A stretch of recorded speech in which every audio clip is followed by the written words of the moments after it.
quick lesson on how to use the clutch slipper in this car. So, as you can see, car is on, and the slipper is not.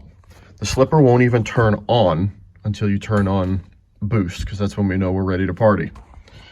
Put that on, this will turn on, it'll start displaying the numbers, okay? Now, even with that on, the clutch is gonna work totally normal. The clutch slipper will not activate until you turn on launch control, which is this button. Launch control is now on, and now the thing will slip. Ready, and slip. Slip, slip. Let's go. After that, everything works completely normal.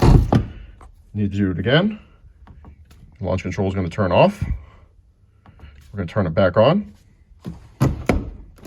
Slip. And then to shut that system off, we're just turning off our boost. It's that simple. Like and subscribe, guys.